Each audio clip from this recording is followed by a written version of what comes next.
Goeiedag, ek groet jou in die kosbare naam van Jesus Christus. Dink gou by jouself, wat as jy vandag die presiese aantal dae geweet het, wat jy oor het om te lewe? As jy geweet het, dat jy presies 1000 dae oor het, of miskien 100. Hoe sou dit die manier verander, hoe jy vandag leef? Dink jy sou nog steeds bekommerd gewees het, oor wat daardie persoon gister van jou gesê het? Dink jy sou vinniger mense vergewe het, sodat jy nie in die dae wat jy oor het, met bitterheid rondloop nie?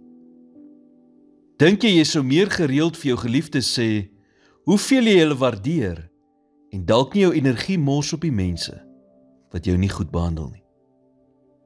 Dink jy sou die dinge doen, wat jy nog altyd bang was om te doen? Dink jy sou die klein dingetjies van die lewe meer geniet? Dink jy sou jou foon neersit en meer opkyk? Dink jy sou soveel goed as moontlik probeer doen met die tyd wat jy oor het? Besef jy vandag hoe kort die lewe regtig is? Jakobus sê in Jakobus 4 vers 14, want hoedanig is die lewe? Dit is tog maar 'n damp, wat vir 'n kort tydjie verskyn, en daarna verdwyn. Tog dink ek, jy sal met my saamstem, dat ons dikwels nie leef, asof die lewe kort is nie. Dit is amper asof ons gedagtes ons probeer flous om te dink, dat ons altyd hier sal wees. Ons koester nie altyd die dae wat aan ons gegee is nie.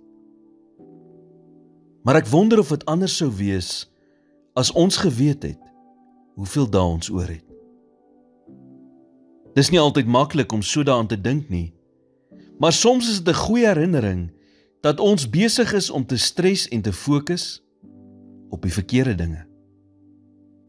Die lewe is kort, en soms is dit moeilik.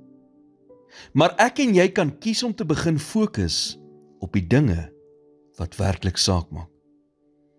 Ons kan begin om ons lewens vir iets te laat tel, en op die einde van die dag 'n nalatenskap in die wêreld agterlos. En ons hoef nie te weet hoeveel dae ons oor het om dit te kan doen nie. Ons kan dit vandag begin doen. Deur minder te fokus op dit wat tydelik is, en meer te fokus op die dinge wat regtig saak maak. Here, help my om my aandag te vestig op dit wat werklik saak maak. Bewaar my gedagtes teen enige iets wat my moontlik kan aflei van die doel wat U vir my het. In Jesus naam bid ek dit.